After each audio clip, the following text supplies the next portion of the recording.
Hey, I'm Nick Filardi. I co-host with Jason Thielbar on the world's second finest podcast. Every week we talk about 90s Bat books, but we also talk comics, movies, books, TV, both new and old, that we love.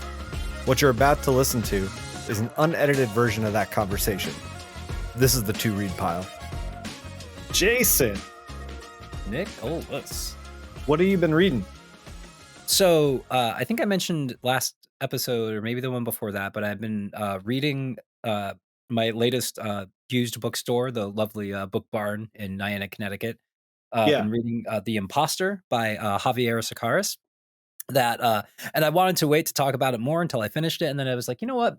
Fuck that. Like, I've been trying harder and harder recently to get back to what I mentioned before of my almost a book a week sort of Yeah.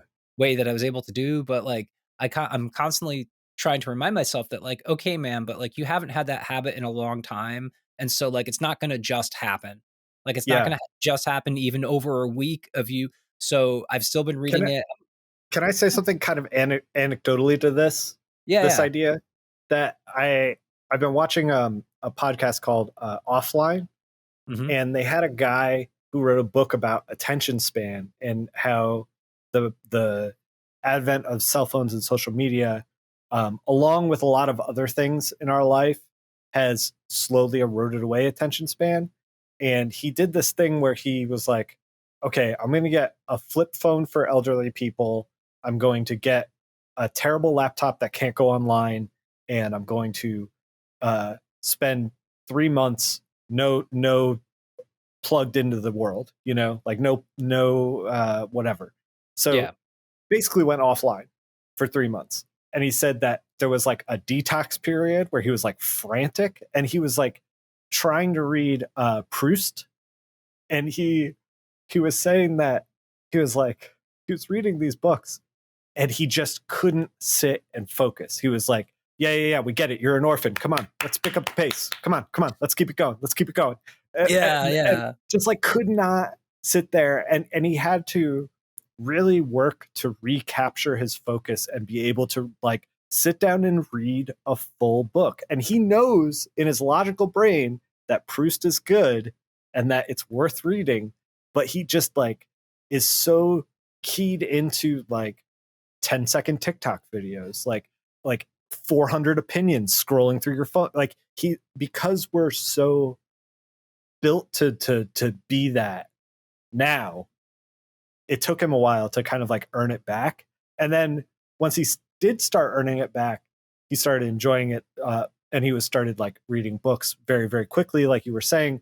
But he also found that he would see other people on their phones, and you and I might think he might be like, oh, judging those people, whatever. But he was like, no, I wanted to rip the phones out of their hands and check my social media feeds. Like, Oh yeah. he was like, he was like full on addict. So I do think that there is something to be said about like, oh, I used to read a book a week. And if that was a long time ago, like over 10 years ago, you definitely got to cut yourself some slack, because our brains are not the same that they were 10 years ago because of the technology and current environment that we live in. Oh yeah, totally. Yeah, there's a wonderful book that I want to read again. I gave my copy away to a friend, but whatever, I'll get it again. But there's a book called How to Do Nothing by Jenny Odell that's just so gorgeously written, and just really well argumented about, what like social media does to our brains, and the gamification of it, like the whole like slot machine Oh aspect, yeah, like nature of it. absolutely. It's really insidious. They talk about it a lot on Offline. We don't have to get too into it, but yeah. No, whew, I think Jenny Odell, though, and How to Do Nothing is also in that same vein, because she does talk about how she went to a cabin with no internet access or anything to like, she had a book, a different thing she had to finish, and like shut herself off, and like, just like, just, I do agree that there is like, you have to cut yourself slack. And so that's what I've been doing. So I decided instead of waiting and causing myself anxiety, sure. to like, oh, well, thinking that like, oh, well, if I talk about it on the podcast, I'm good. Goddamn, I'm gonna finish it. And I'm like, no, I'm fucking not right now anyway. But Yeah. so I just want to talk a bit about The Imposter by Javier Cercas. Um, Okay. it's about this man Heinrich Marco, who had said that he was a veteran of the Spanish Civil War, on the side of the anarchists, and a Holocaust survivor. Uh, but it was all a lie, like all of it. Like, and the more this writer is writing about him and about his story, and the more he's disgusted with not the actions that the man actually took in life, which, because a lot of them were, even if it's still questionable if he ever actually fought on the sides of the anarchist or ever actually was an anarchist, um that uh, he was just trying to get by in fascist Spain under Marco, Sure. and that alone is understandable, at least, because he's like, yeah, even if you were against the regime and the fascists, it's they won, and if you don't have enough money to flee, you're kind of stuck, and you just have to try to make the best of it, and that isn't dishonorable. But what is dishonorable is, stealing this valor from these victims of these things and of the people who did fight.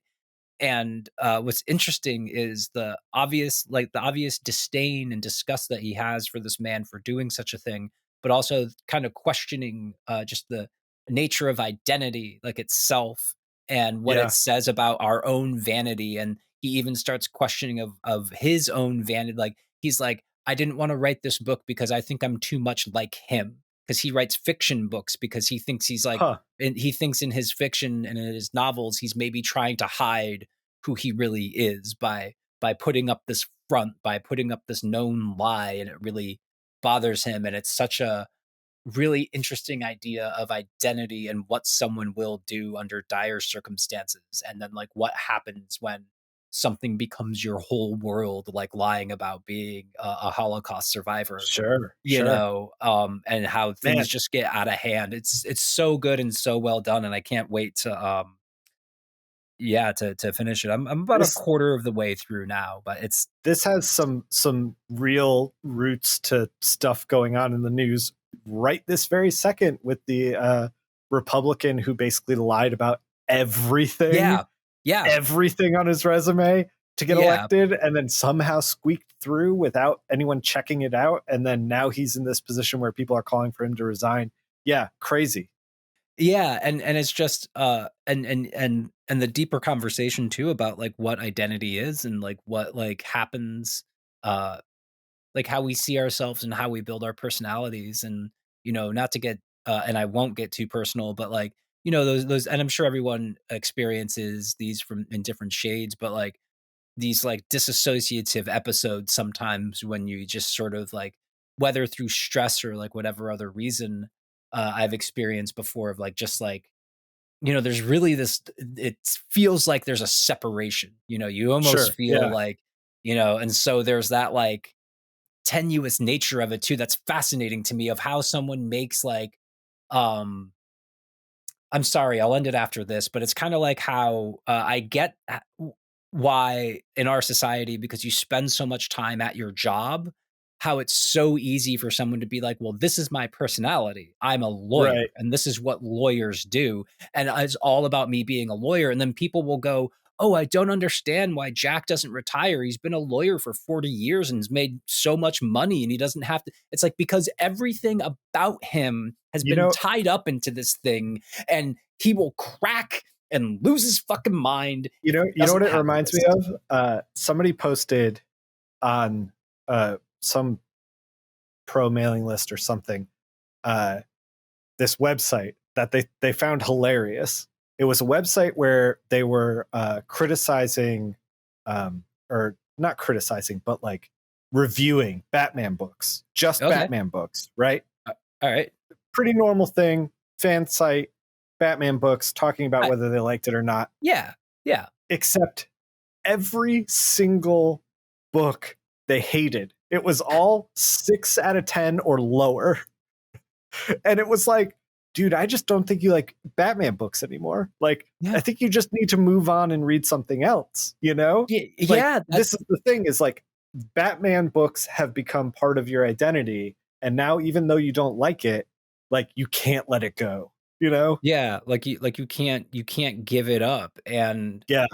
and I get that, but it's like, yeah, it's like when you see fans of people, like people who are fans of something, and it happens in comic books all the time, they like flip Yeah. out because they're like, Star how Wars, for example, too. Like, how could you do that? And right. recently, I think there was someone had tweeted out this bit of a Bruce Timm interview from, I think, around this time where he was talking about continuity, and he's just like, "Listen, man, like I've just decided that like it's all true." He's like, "Whatever, fine." It's Yeah, like yeah. DC keeps on That Bruce rebooting Timm stuff, clip is so good because and I'm like, "Yeah, yeah, it's all true, man." DCAU.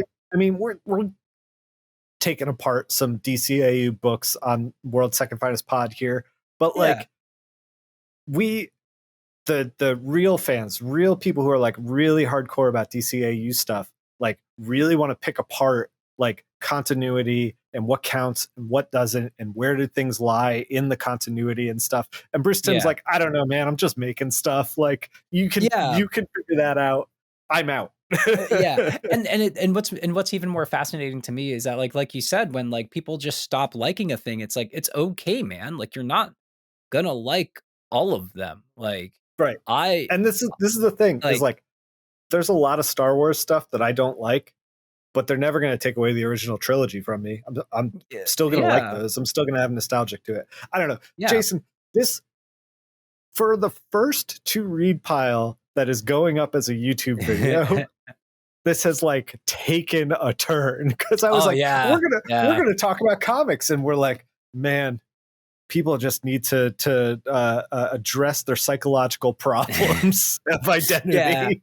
Yeah, try to get here's a taste. I got really deep about a book about an imposter of someone impersonating a, you know, Holocaust survivor, and it got me thinking about the actual nature of identity. Yeah, here's sure, listen in guys to our fun comic book podcast I mean, from if you want to tie it into some of the stuff that we're reading right now, Azrael is walking imposter syndrome. Like oh yeah.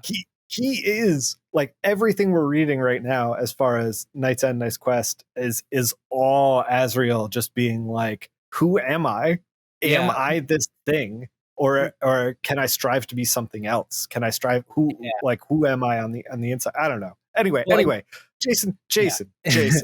Let's talk Good guy. about comic books for fuck's All sake. right. Yeah, let's you know what? That was my I will here's one promise I'll make for next week's show from the two repile. Okay. I All right. I promise for at least the next 3 episodes, it will not be an actual book. Now, Okay. Yeah. Hit me. it doesn't mean it won't remind me of some sort of like, you know, fucking existential crisis I might be having, but it'll be a comic book. I'll Okay. promise All you right. that much. Uh, It's yo, on the other end of the spectrum of yeah, all what do this, you got? What do you got? Chainsaw Man.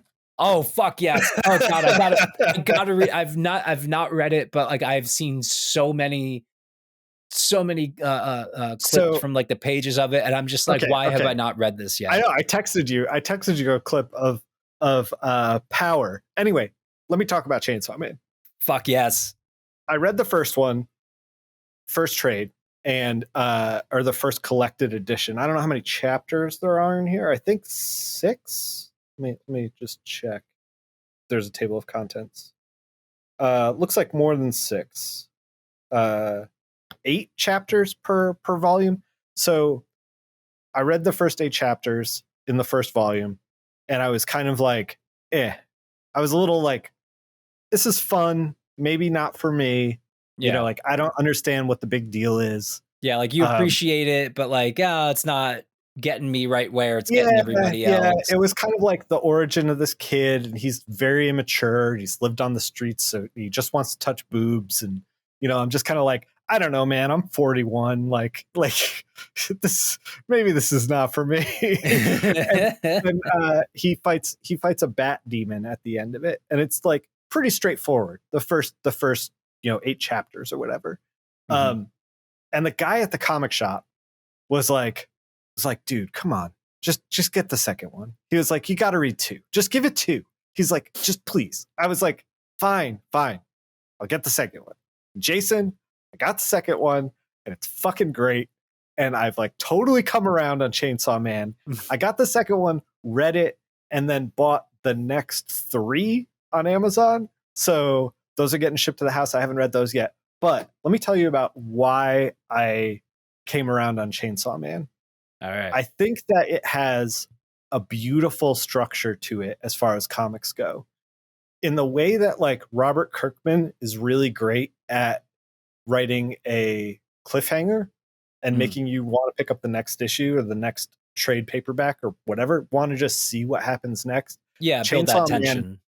Chainsaw Man has that in its DNA. Like each book is like, so the first volume ended with that fight with the bat demon, but it's not over, right? So you pick up the second volume and you get the conclusion of that fight. And that fight is pretty straightforward, right? So it's straightforward, but it introduces this character, Power, who's a blood demon, who's just an absolute goblin of a person. And she and Chainsaw Man have this like kind of they're kind of like thrown into the same boat. Like they're hunting demons, but they're also kind of associated with demons. So like the team doesn't really trust them, but kind of trust them. Anyway, the point is that like they're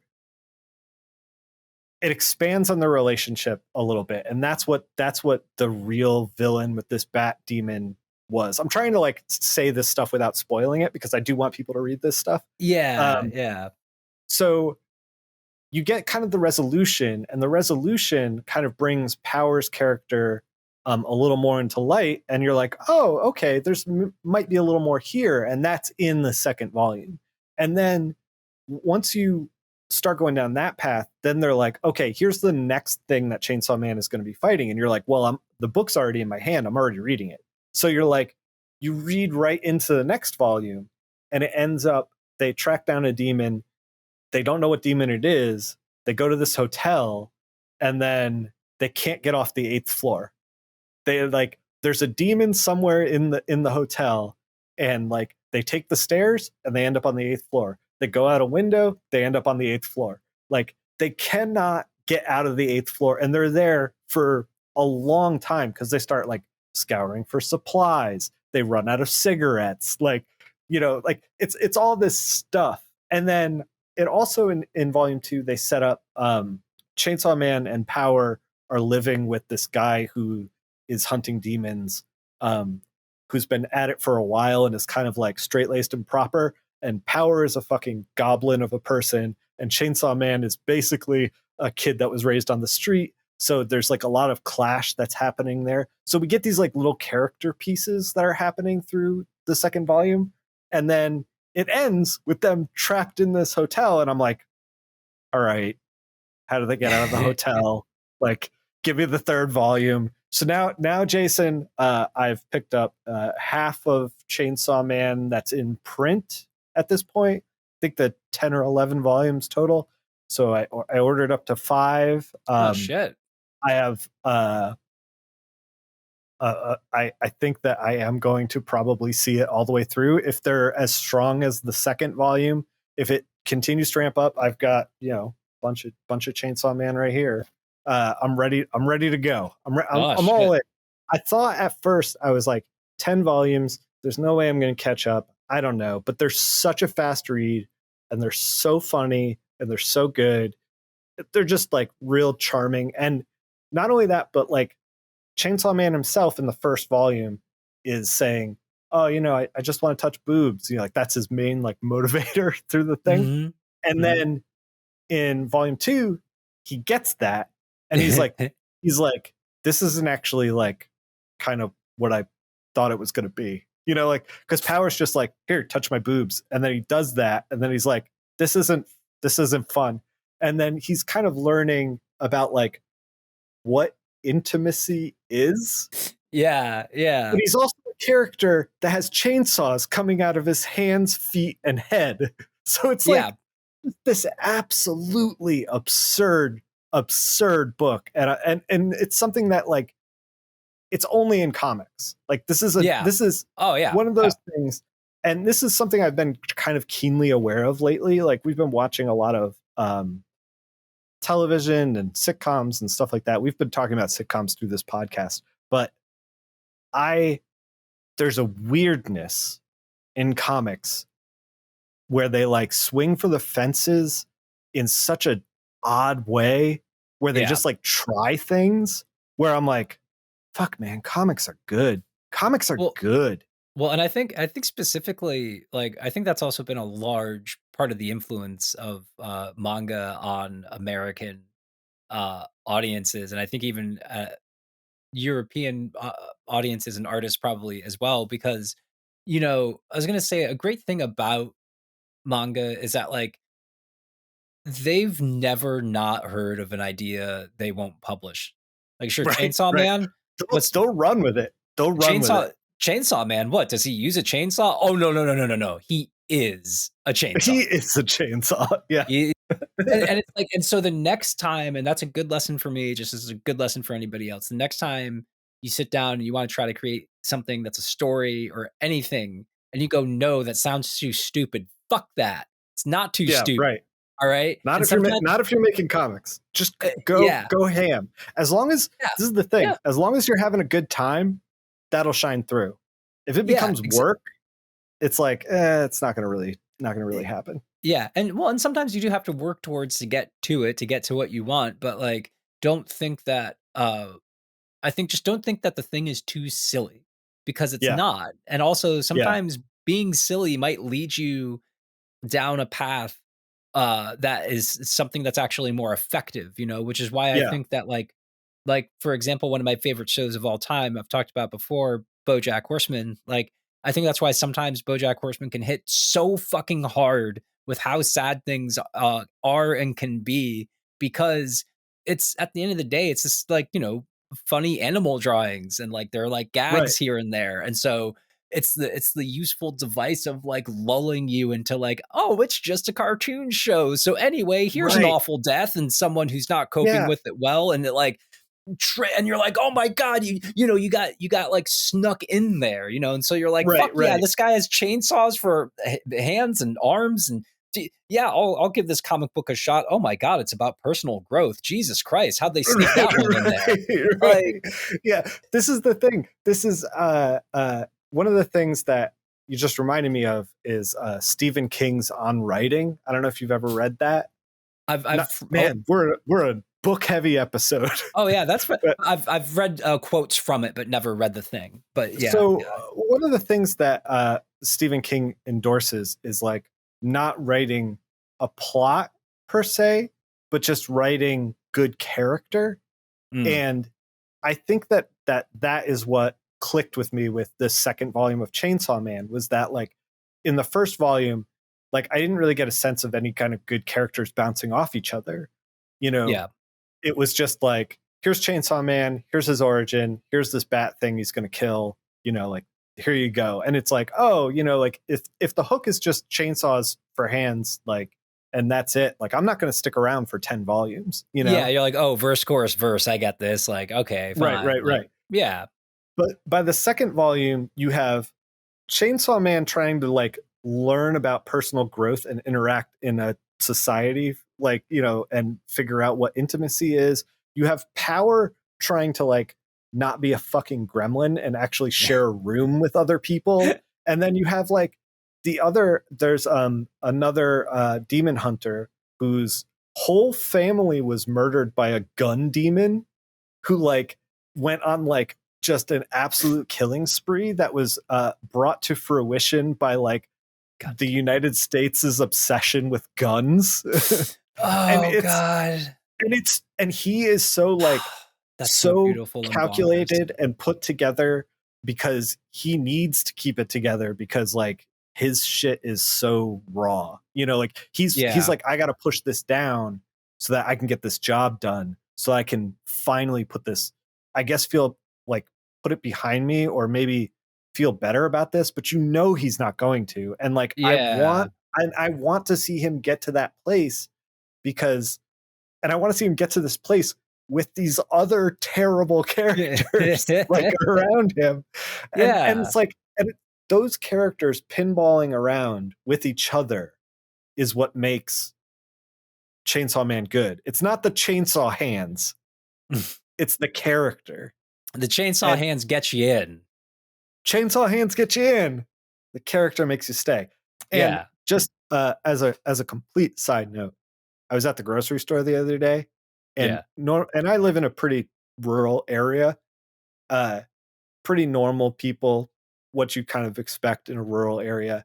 And the yeah, other day, I yeah. saw this mom shopping with her daughter, and her daughter was like very much not what I expect in my grocery store day to day. And she had an oversized Aesop Rock hoodie and a giant tattoo of power on her leg. And I was like, Oh, fuck fuck yeah. yes.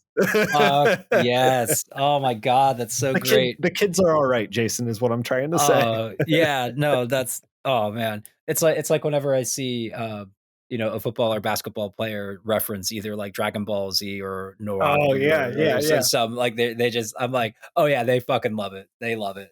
Yeah, yeah. As they Um, should.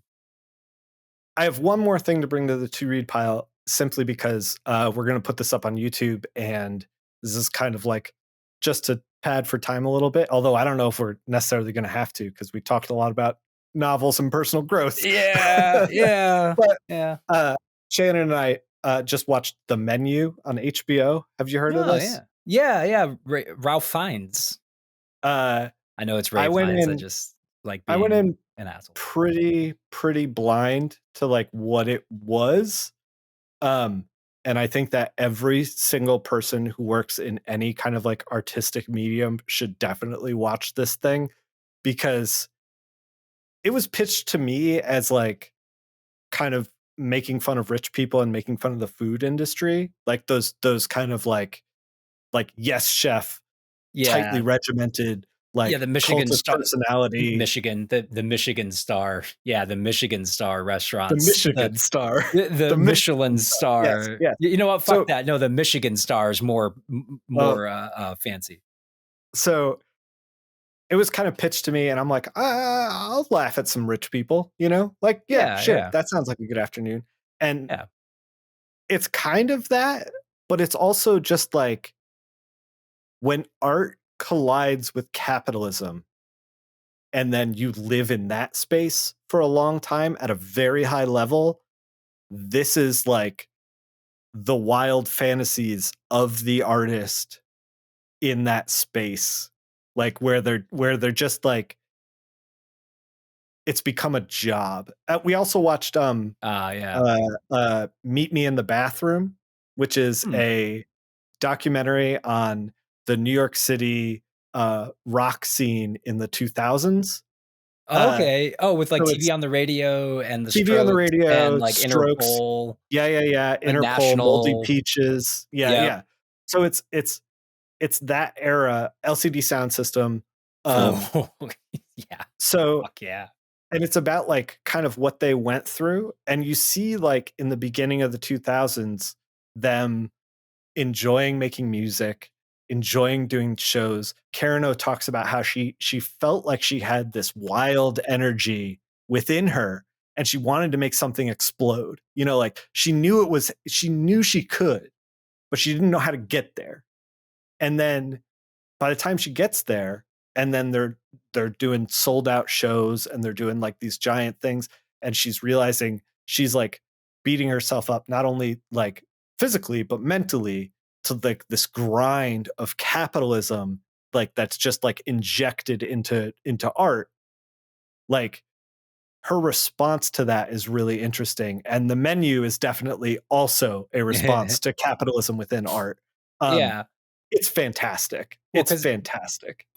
never forget, and there's honestly I hope they never come out because he never intended them to come out, but once JD Salinger decided that he didn't wanna write, novels anymore, or just write anything anymore, he never quit writing, though. He never actually quit writing, but he quit publishing. But so Right. apparently after he and I hate calling him a recluse because he really wasn't, he just never wanted to talk to the media. Yeah. He talked like people around his town where he lived, like, knew him.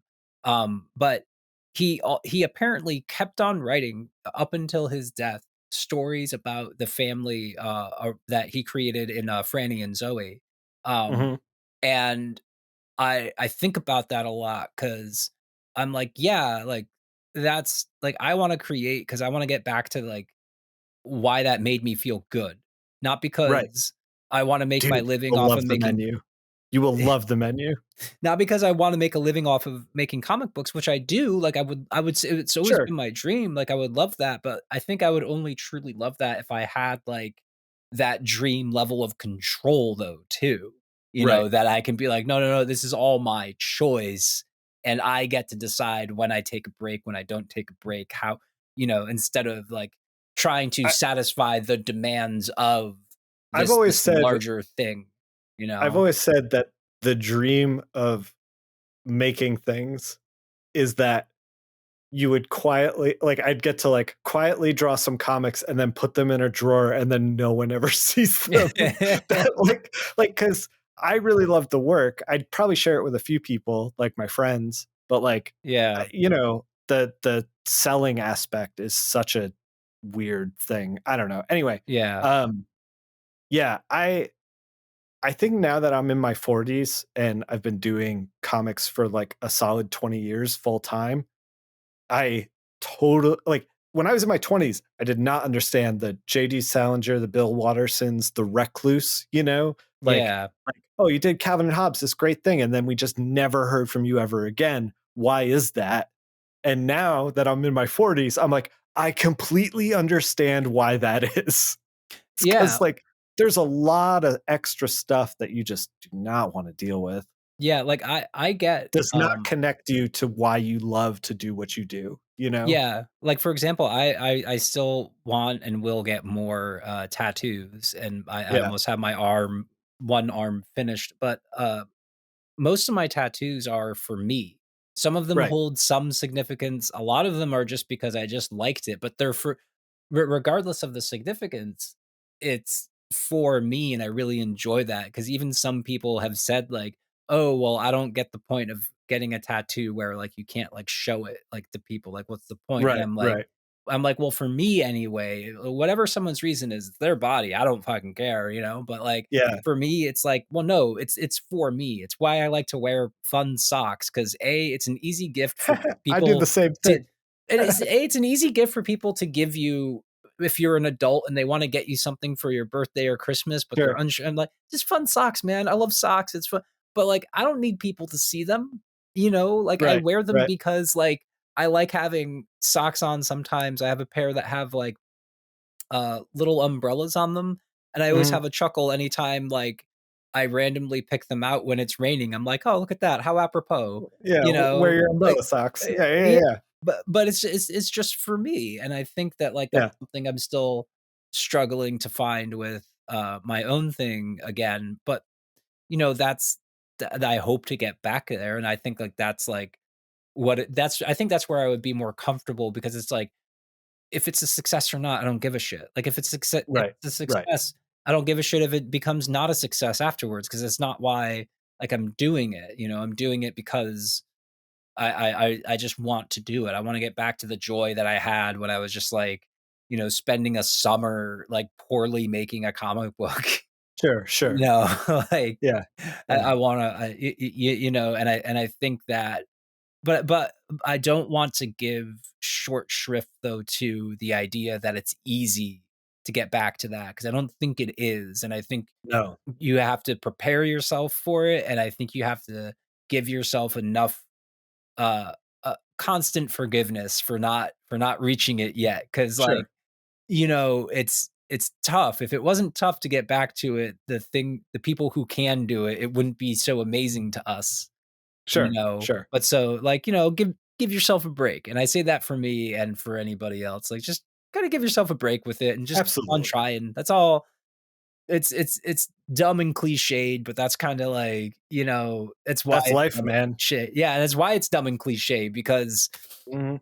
it's the truth, but like a teenager that when you know something's true, like, when you know that you should have read more of the book before the book report was due, you're like, "Yeah, I know, okay." Man, there's Like, speaking of teenagers, like, I think a lot I spend a lot of time thinking about advice that I would give my younger self, yeah, and the thing that really vexes me is that I know that I would not take my own advice. Yeah, yeah. Like I can, I have a wild fantasy where I'm like, I get to go back to SCAD and like teach 20-year-olds and like really give them the keys to like that I wish I had looking Mhm, back. But I mhm. know for a fact that they are not ready to receive these keys that I am giving out, you know? Yeah, I think I've mentioned it before, but, like, it's what I sometimes call the Great Gatsby effect, because I think the reason why in high school, when you're usually a freshman or sophomore in high school, prime teenage years, adults really want you to read The Great Gatsby because all the characters act like self-involved teenagers because 'cause they're a bunch of fucking rich kids, except for the Sure. the narrator, really, and they're so, like, into themselves and so much too at the detriment of everything and everyone else around them, and they're hoping that the teenagers will get the point, but it's like, no, they fucking don't. They look at it and they go, "These guys are a bunch of assholes. I'm not an asshole." It's like, "Yeah, man, like, I'm sorry, they're 15 and 16, like, subtext ain't really hitting them just, like, at the Oh margins man, yet," you know? And, yeah, Jason, you're Jason, we really book heavy this thing. I'm I sorry for all know. the literature. I'm so Eh, sorry for all the literature. you know what? At least for me, I've never read a book in my life. I just know the Yeah. titles, and this is all just me trying to sound smart. It's me just that's I'm that I'm not some insecure. fucking nerd. I'm not some fucking nerd. I'm All not right. I'm not some nerd. I'm just insecure enough that I want you to think I'm a nerd, all right? That's how insecure I am. What? Let's close this thing out, Yeah, Jason. let's close this thing out with me being aggressively insecure. I think like, yeah, I think it's a Welcome to the good way to overarching end it. theme of the podcast. We're insecure and we want you to know about it. Jason, Oh, where can shit. people find you if they want to chat with you about your book recommendations or anything else? They can find me on twitter.com at King of Black Acid. Uh, yeah. And they can find the show itself at World's Second Finest on twitter.com. That's World's Second with the number two in the middle there. I try to Yep, yep, I, yep, I yep. I I try to post a bit from the account from time to time, trying to be a bit better Appreciate about that. that, you know? So yeah, yeah. They can find Yeah. me at Nick Phil, or at my link tree with like everywhere I am. I started really like tackling, and this happened because, new year, new me. I'm trying to like hit all the social media accounts, trying to do everything. Um, so my plans are this. If you want more content, if you're looking at this and you want more content, here's my schedule. On Monday morning, I release a old video from last year, from a Twitch stream of anything art related. So an old thing that you probably haven't seen. I've been sitting on for a long time. Put a new one out every Monday morning. Uh, on Wednesday, I'm gonna put a to read video thing. That's experimental. We haven't done that yet, but that Yeah. we're gonna try that. We're gonna try that out with this one. So Wednesday's going to get a to read pile of whatever we're reading, comic book recommendations, apparently book recommendations. I don't know. Anyway, Throwing curveballs. throwing curveballs. And then Thursday is going to be a new stream on Twitch with art. I just colored a Batman the Animated Series Bruce Timm drawing. Super fun to work over Bruce Timm lines. Kind of just want to do that for the rest of the year. I don't know if that's possible. I don't have access to enough Bruce Timm drawings. And then Saturday, I'm playing Fire Emblem on stream. I'm playing Fire Emblem Radiant Dawn. And then also, we're recording this podcast on Saturdays. And then Sunday, the podcast comes out. So if any of these things appeal to you, if you want to see me draw or color, or if you just want to see me fuck around in a video game, like there's where everything is, and all the links are at Nick Phil Linktree. What? Linktree.com/Nick Phil. I don't know why I switched it. Yeah. Yeah. Yeah. So Because you're an trying to artist, okay? That's why.